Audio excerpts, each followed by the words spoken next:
옆에 분하고 인사 나누겠습니다. 너무 늦게 가지 맙시다. 네, 인사 나누죠. 너무 늦게 가지 맙시다. 앞뒤로도. 예. 여러분, 우리 부활절 이후에 뭐 여러 가지 생각이 있겠지만 이런 질문이 있습니다. 무엇이 부활절 이후에 달라졌을까? 대답은 간단합니다. 예수님의 부활 이후에 교회는 더욱더 든든해졌고, 복음은 널리 퍼졌고, 또 기독교인들이 죽음을 두려워하지 않았습니다. 희한한 일이 벌어진 거죠. 오직 그리스도인들은 뭐만 했냐면 복음을 들고 전 세계를 누비며 다녔습니다. 그 결과 여러분들 잘 못 느끼실지 모르겠지만, 예수께서 부활하신 이후에 제자들이 변화된 이후에 죽음도 두려워하지 않은 그 이유 때문에 저도 물론이고 여러분들도 다 예수 믿는 기독교인이 됐어요. 물론 저는 목사까지 되었고요. 흔히들 사람들은 변하지 않는다는 것을 우리가 이야기합니다. 웬만해서 잘 변하지 않습니다. 정말 그렇죠. 사람 변하는 거 그거 쉽지 않습니다. 같이 여러분 평생 살아온 부부도 그렇습니다. 절대로 저 사람은 변하지 않아. 그 이유는 뭐냐면 이미 굳어져 버린 마음도 그렇고 생각도 그렇고 우리가 살아가는 관성이 너무 익숙했기 때문에 잘 바뀌지 않습니다. 그냥 가는 대로 가는 거지 잘 바꾸려고 하지 않는다는 거예요. 여러분, 지난번에 부활절 새벽 예배 때 장로교회에서 새벽 예배를 드렸어요. 그래서 제가 맡은 게 인도기 때문에 찬송을 부르는데 제 찬송하고 다릅니다. 그래서 물어봤더니 거기는 아직까지 개역 한글과 옛날 찬송가 쓴다는 거예요. 그 이유가 뭐냐면 딱 한 가지 이유입니다. 변화되는 게 두렵기 때문에 그렇다는 거예요. 찬송가 바뀐 지가 10년이 넘었습니다. 성경도 바뀐 지가 10년이 넘었습니다. 근데 바뀌는 게 두려운 거예요. 제가 그분들한테 바뀌지 않았기 때문에 뭐라 그러는 게 아니라 그만큼 어렵다는 거예요. 변화된다는 것은. 근데 여러분들, 그 변화는 분명히 일어납니다. 믿으시죠? 그 변화는 분명히 일어납니다. 왜냐하면 우리들은 날마다 부활하신 예수님을 기억하고 만나고 고백하고 찬양하기 때문에 그래요. 여러분들, 이 주일에 왜 이 시간에 이 자리에 나와 있습니까? 딱 이유는 한 가지입니다. 부활하신 예수님을 찬양하고 고백하고 예수님을 만나기 위해서 나온 거죠. 근데 그런 고백이 없다면, 그런 만남이 없고 그런 이야기가 없다면 여러분들 교회 나온 거는 그냥 좋은 교회라는 친목단체에 나온 거나 마찬가지인 거예요. 그러니까 예배 때 여러분들 왜 나오냐면 예수 그리스도께서 나를 위해서 십자가에 달려 돌아가셨고 그분은 부활하셨다. 그분이 나를 사랑하셨기 때문에 내 모든 죄가 용서되어졌다. 이런 고백이 있어야 된다는 얘기입니다. 여러분, 이렇게 고백하는 것이, 이렇게 찬양하는 것이 우리의 신앙생활에 굉장히 중요한 표현이에요. 아까도 말씀드린 대로 지난 주간 여러분들 3일 여정, 3일 동안 여러분 영성훈련 다녀왔습니다. 예수께서 십자가에 달려 돌아가신 후 여러분들 집으로 돌아갔던, 터덜터덜 걸어갔던 엠마오로 가는 두 제자를 모티브로 삼아서 만든 영성훈련입니다. 예수께서 십자가에 달려 돌아가신 다음에 이 제자 중 2명이 이제 다 끝났으니까 그냥 고향으로 가고 있는 거예요. 터덜 걷고 있었어요. 근데 그 두 제자와 예수님께서 동행하셨는데 그 제자들은 그분이 예수인지 몰랐어요. 그냥 걸어갔습니다. 어느 날 마지막에 그 엠마오에 도착했을 때 떡을 떼고 음식을 나눠 먹는 순간에 제자들의 눈이 떠져서 이분이 부활하신 예수님이구나, 그때 알게 된 거예요. 여러분, 예루살렘에서 엠마오까지는 약 30리 정도입니다. 마일수로 하면 7.5마일 정도 될 거예요. 아마 하루 종일 꼬박 부지런히 걸어야 갈 수 있는 거리입니다. 그 거리를 갈 때 함께 동행했던 예수를 보지 못했습니다. 알지 못했습니다. 그분이 누구인지 몰랐습니다. 근데 떡을 떼고 같이 음식을 나누는 순간에 그분이 예수님이시구나 깨닫게 된 거예요. 여러분, 3일간의 영성훈련은 뭐냐면 언제나 늘 동행하셨던 예수님을 늘 계셨어요. 김영재 지사님이 간증하듯이 이제 알았다 이렇게 계셨는데, 늘 계셨는데 떡을 떼고 음식을 나누는 순간 눈이 떠졌던 것처럼 예수님이 나와 늘 함께 하셨구나를 발견하는 그런 시간이에요. 여러분도 마찬가지입니다. 우리와 늘 예수님께서 동행하셔요. 함께 하셔요. 우리가 눈이 딱 떠지지 않으면 그분이 예수님인지 모르는 거예요. 오늘 읽은 말씀은 여러분들 그 같은 시기에 있던 말씀입니다. 엠마오로 가는 두 제자와 동행했던 예수님, 또 예수님인 줄 알고 그 두 제자는 서둘러 예루살렘으로 다시 뛰어들어갔습니다. 왜냐하면 내가 부활하신 예수님을 만났다, 이 기쁜 소식을 제자들에게 알리기 위해서였어요. 그런데 오늘 읽은 말씀을 보면은 예루살렘에 남아있던 제자들은 두려워서 문을 걸어 잠그고 있었습니다. 앞절에 보면 부활하신 예수님께서 막달라 마리아에게 나타나셨습니다. 그리고 그 막달라 마리아는 부활하신 예수님을 제자들에게 알렸습니다. 내가 부활하신 예수님을 만났습니다. 그런데도 이 제자들은 어떻게 했냐면 문을 걸어 잠그고 그 집에 숨어 있었어요. 19절 말씀에 보니까 제자들이 유대인들이 두려워 문을 걸어 잠그고 있었다고 얘기하고 있습니다. 예수님의 부활의 소식이 전해지는데 이 제자들은 어떻게 했냐면 예수님 부활했습니까? 기쁜 것이 아니라 문을 잠그고 들어가서 두려워서 숨어 있었다는 거예요. 여러분, 우리가 생각하는 것처럼 부활의 소식이 모든 제자들에게 기쁨과 상황 전환, 즉 극적인 반전의 기회가 되지는 못했다는 것입니다. 여러분, 예수를 십자가에 죽게 한 사람들에게 부활하신 예수님에 대한 이 소식은 멋지게 한 방을 날릴 수 있는 사건입니다. 그들이 십자가에 달려 예수를 죽겠지만 예수는 부활하신 거예요. 그럼 여러분들 그 부활하신 얘기를 사람들한테 얘기하는 것은 멋지게 한 방 먹이는 거 아니겠습니까? 야, 니들이 십자가에 못 박혀 죽게 한 사람이 바로 하나님의 아들이다. 그분이 부활하셨다. 너희들이 이제 큰일 났다. 그럴 수 있을 거 아니에요. 근데 그러지 않으셨다는 거예요. 그러지 않았다는 거예요. 제자들이 오히려 두려워서 문을 잠그고 들어가 있었어요.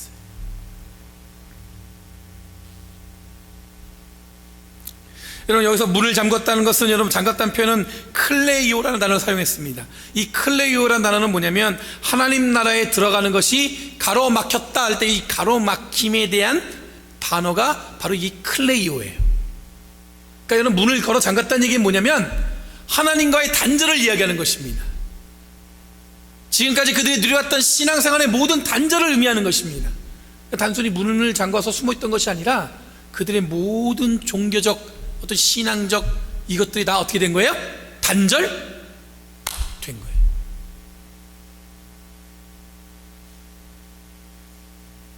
즉 예수의 제자들이 예수의 부활 소식 이후에도 문을 잠그고 있었다는 것은 단절을 의미하는 거였어요. 더 이상 예수의 제자로서 어떤 역량을 발휘할 수 없는 지경까지 간 겁니다. 완전히 단절되었다는 얘기예요. 이렇게 그들에게 부활하신 예수님이 나타나셨습니다. 문을 잠갔음에도 불구하고 예수님이 그 안에 들어오셨어요. 그리고 제자들에게 건넨 첫 번째 말이 뭐냐면 너희에게 평화가 있기를, 이런 인사말이었습니다. 여기서 평화는 에이레나는 단어입니다. 에이레네. 이 단어는 무슨 뜻이냐면 모든 축복과 좋은 것을 희망한다는 의미가 담겨져 있습니다.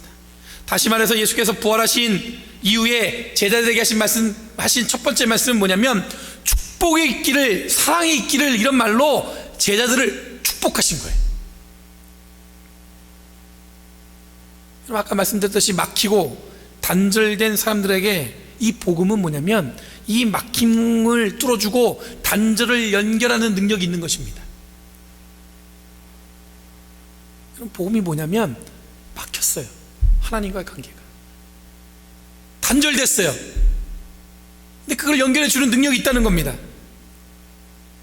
하늘나라에 들어가는 것이 가로막힌 것에 노출됐지만 결국 예수께서 친히 그 막힘을 뚫고 오셔서 모든 것을 이 제자들에게 활짝 그 문을 열어주셨다는 거예요.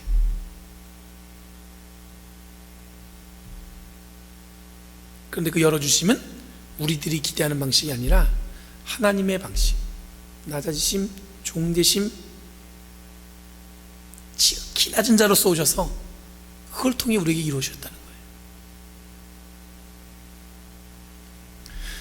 여러분, 전지전능하신 하나님은 말 그대로 모든 것을 말씀으로 만든 하나님이십니다. 그렇죠? 모든 것을 완벽하게 하실 수 있는 분입니다. 그런 하나님이 굳이 독생자 예수 그리스도를 이 땅에 보내셔서 큰 힘, 큰 능력으로 세상을 뒤집어 놓는 것이 아니라 전혀 예상치 못한 방법, 스스로를 낮추시고 종되셔서 십자가에 달려 죽기까지 우리를 사랑하신 걸 표현하셨습니다. 이상합니다. 우리가 생각하는 방식은 그게 아니라 힘 있는 방식이 있는데 쭉 내려오셔갖고 과감하게 그 적들을 다 칼로 쳐내고 그들을 다 뒤집어 엎어가지고 하나님께서 다 이 세상을 바꿔놓으실 것 같은데 하나님은 그렇게 하지 않으셨어요.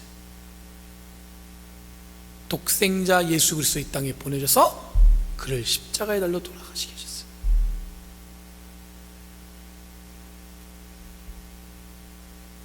그게 바로 여러분들 하나님의 방식이라는 겁니다.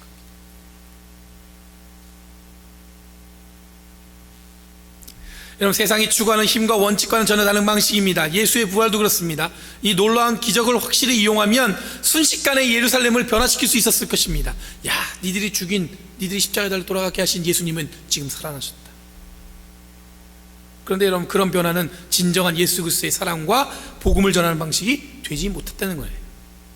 이 말은 예수 믿는 제자로서 우리들이 지켜야 할 분명한 가치가 있는데, 우리도 세상의 방식이 아닌 하나님의 방법으로, 예수 그리스도의 방법으로 우리의 삶의 기준을 삼으셔야 된다는 거예요. 그리고는 제자들에게 자신의 옆구리를 보여줬습니다. 그리고 못 박힌 손을 보여줬습니다. 그때서야 제자들이 기뻐했대요. 제자들의 수준이 이렇습니다. 부활하신 예수님을 보고도 창에 찔린 옆구리를 보여주시고 손에 난 못자국을 보여줘야만 제자들이 기뻐했어요. 근데 여러분들은, 저와 여러분들은 지금 어떻게 하고 있어요? 보지도 않았는데 예수 그리스도의 부활을 믿고 있잖아요. 어마어마한 거예요. 여러분, 굉장히 큰 믿음 갖고 계신 겁니다. 제자들 수준은 이래요. 여러분, 믿음이 더 크고 작고의 의미가 중요한 것은 아니지만 제자들도 예수의 못 박힌 손과 창에 찔린 옆구리를 보고서야 부활하신 예수를 확인하고 기뻐했다는 겁니다. 그리고 21절, 31절에 보면 예수께서 제자들에게 성령을 주시면서 명령하십니다. 너희가 누구의 죄든지 용서해주면 그 죄가 용서될 것이요, 그렇지 않으면 그대로 남을 것이다. 부활하신 다음에 예수님께서 제자들에게 주신 명령은 죄에 대한 것이었습니다. 그 부활의 능력, 이 극적인 반전을 놓을 수 있는 이 부활의 사실을 알리는 것보다 예수께서 제일 먼저 하는 건 뭐냐면, 내가 부활했다는 걸 너희들이 세상에 알려라, 그 얘기가 아니라 성령을 불어주시면서 말씀하시기를, 누구든지 죄를 용서하면 용서되어지고 그렇지 않으면 그대로 죄가 남는다, 이 말씀하셨어요. 제가 이 문장을 유심히 봤습니다. 그리고 제가 원어 성경을 두쳐봤습니다. 이게 무슨 뜻일까 쭉 두쳐봤더니 이걸 다르게 해석할 수 있어요. 무슨 얘기냐면, 제자들이 성령 받고 어떤 사람의 죄를 용서하면 용서되어지고, 만약 어떤 일을 용서하는 것을 계속해서 그걸 열심히 하면 용서하는 능력이 더해진다는 얘기예요. 다시 한번 말씀드릴게요. 예수님께서 부활하신 이후에 두려워 떨고 있는 제자들, 그들에게 복음의 문을 확장 열어주시면서 말씀하신 얘기가 뭐냐면, 훅 성령을 불어넣으시면서 하신 얘기가 뭐냐면, 너희가 누구든지 죄를 용서해줘라, 그러면 그들의 죄가 용서되어지는데, 그 용서해짐을 네가 계속하면 그 용서의 능력이 더 커진다는 거예요.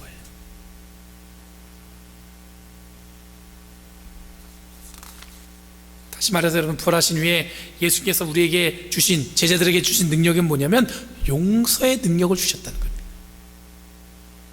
엉뚱하죠. 부활하신 이후에 예수님께서 왜 용서의 능력을 주셨나? 그럼 본문에서는 용서와 용서하지 않음을 대조적으로 표현하고 있습니다. 그렇지만 원문에서는 용서에 더 강조점을 두고 있어요.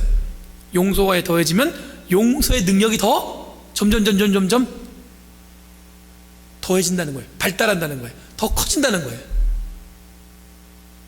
즉, 예수께서 전한 복음, 부활 이후에 첫 번째로 전하신 말씀은, 부활은 극적인 반전으로 복수하는 것을 이야기하는 것이 아니라 그렇게 능력을 사용하지 말고 용서의 능력을 더하라는 거예요. 너희를 핍박한 자를 용서하고, 나를 죽인 자를 용서하고, 너희가 예수 믿는 것을 핍박하는 그 모든 일을 네가 용서할 수 있어야 된다는 거예요. 이게 얼마나 당혹스러운 겁니까? 용서의 능력을 키우라는 것이 부활 이후에 예수께서 제자들에게 주신 말씀입니다. 성령 받은 자와 받지 않는 자와의 차이는 바로 여기 있습니다. 성령 받은 사람은 용서의 능력이 점점 늘어나는 거지만, 성령 받지 못한 사람은 뭐예요? 용서는 꿈도 꾸지 못하는 거예요. 그게 바로 부활 이후에 예수께서 우리에게 하신 말씀이라는 거예요.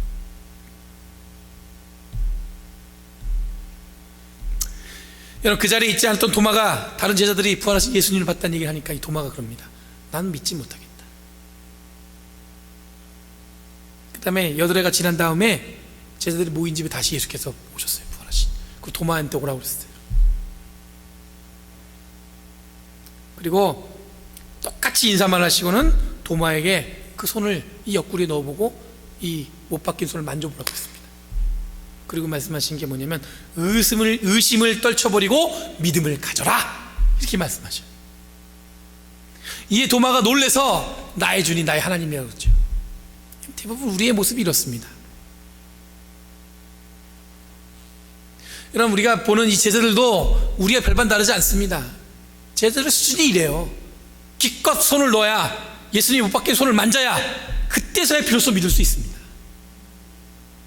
근데 여러분들, 우리한테는 눈에 보이지도 않고 느낄 수도 없는 것을 믿으라고 말씀하시니 이걸 내가 어찌 믿겠습니까?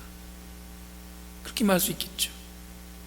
근데 여러분, 도마는 의심 많은 도마라고 우리가 알고 있는 이 도마는, 쌍둥이라는 이름을 가진 이 도마는 이렇게 하고 나서 처음으로 예수님을 나의 하나님이라고 고백하셨어요. 그 전까지 나의 하나님이라고 얘기한 제자가 없었단 말이에요. 여러분, 의심을 떨치고 순간 예수를 온전하게 보게 되면서 이 도마는 나의 주님, 나의 하나님이라는 고백을 하게 된다는 것입니다. 너는 나를 보았기 때문에 믿느냐? 나를 보지 않고 믿는 자는 복이 있다. 여러분, 부활하신 예수께서 우리에게 보여주신 극적인 반전은 바로 이것입니다. 뭐냐면, 나를 보았기 때문에 믿지 말고 보지 않고 믿는 자에게는 복이 있다. 여러분, 보지 않고 믿는 자가 더 복되다는 것입니다. 그게 뭐냐면, 여기 있는 저와 여러분들이 훨씬 더 제자들보다 복되다는 거예요. 그 바로 더 나아가서 아까 말씀드린 대로 여러분들, 단절되었던 것이 우리에게도 똑같이 하나님과의 관계가 연결되어졌고, 또 여러분들, 우리에게 뭐냐면 용서의 능력이 더해졌다는 겁니다. 그리고 보지 않고 믿는 우리들에게 주어진 것은 뭐냐면 더 큰 복을 주신다는 겁니다. 여러분, 고난을 보았습니다. 십자가 처형도 보았습니다. 무기력한 예수님도 보았습니다. 그런 그들이 누린 극적인 반전은 세상의 기준의 승승장구가 아니라 고난을 넘어서고 십자가 처형을 넘어서고 무기력함을 넘어서서 하나님의 섭리와 이끄심에 응답하는 것이었습니다. 부활이 반전의 기회였습니다. 사람들에게 나타나서 하나님의 능력을 선포하면 한 방에 모든 이들이 예수를 믿었을 것입니다. 봐라, 예수께서 이들이 못 박은 죽인 예수께서 이게 부활하셨다. 예수님도 제자들을 뚝 거느리고 사람들 앞에 나타나셨으면 오히려 더 큰 예루살렘의 변화를 이끌 수 있었을 것입니다. 그런데 그렇게 하지 않으셨습니다. 하나님의 방법은 철저히 우리를 통해서 일하기를 원하시는 거예요. 두려워 문을 걸어 잠근 제자들에게 성령 주셨습니다. 용서의 능력이 소중함을 알려주셨습니다. 보지 못하면 믿지 않는 자에게 기꺼이 옆구리에 창자국과 손을 보여주셨습니다. 왜냐하면 이런 믿음 없는 자들을 통해서 일하기 위해서 그랬다는 거예요. 믿음 없는 자들을 위해서. 부족하죠? 난 부족해요. 부족하면 부족할수록 하나님께서는 그 부족한 자를 위해서 들어서 사용하신다는 얘기예요. 그럼 하나님의 방법은 이런 돌짝박 같은 이들을 갈아엎으셔서 사용하십니다. 많이 배우고 풍요롭고 능력 있는 곳에 하나님 뜻이 계신 것이 아니라 못난 이들을 통해서 하나님께서 일하신다는 거예요. 여러분, 왜 예수님의 제자들이 제자인 줄 아세요? 모자랐기 때문에 그래요. 예수님이 부활하셨다는 소식을 듣고 이들은 문을 걸어 잠그고 숨어 있었습니다. 얼마나 형편없는 사람들입니까? 근데 하나님은 그들을 사용하셔서 지금까지 교회를 세워나가셨습니다. 여러분, 부활 이후 지금 이 자리, 이런 못난 이들을 찾아오신 예수님을 기억하시기 바랍니다. 못난 이들이 결국 하나님의 큰 일을 이루어가는 줄 믿습니다. 저와 여러분의 삶이 어떤지 잘 모르고, 여러분, 우리 교회 어쩌면 여러분 볼 땐 작은 교회라고 얘기할 수 있습니다. 하지만 하나님께서는 여러분들 우리를 통해서 계획하신 일들을 이루어 가십니다. 하나님 우리를 통해서 부활의 능력을 통해서 단절되었던 하나님 나라를 우리와 연결해 주십니다. 또한 하나님께서는 여러분들 우리를 통해서 용서의 능력을 키워가기 원하십니다. 저희들이 소망하고 저희들이 기대하는 것은 뭐냐면, 하나님이 우리를 통해서 소망하는 것은 뭐냐면, 우리가 바로 용서의 능력자들이 되는 거예요. 이 말씀 기억하시고 더불어 하나님과 늘 동행하시면서 하나님의 거룩한 용서의 능력을 우리의 삶으로 드러내는 저와 여러분들이 간절히 바랍니다. 하나님께서는 여러분을 사랑하십니다. 기도하겠습니다. 거룩하신 주님 감사합니다. 오늘 이 시간 주님 옆에 나와 기도하는 이 자녀들을 기억하시고 하나님 나라를 위해서 더욱더 큰 일 사용할 수 있도록 주여 인도하여 주시옵소서. 날마다 주님이 주시는 평화와 주님이 주시는 기쁨 가운데 있게 하여 주시옵고, 항상 주님이 보여주시는 은혜와 사랑에 저희가 늘 고백하며 나아가는 저희를 되게 하여 주시옵소서. 부족하지만 부족한 저희를 사용하여 주시옵소서. 감사드리며 예수님의 이름으로 기도합니다.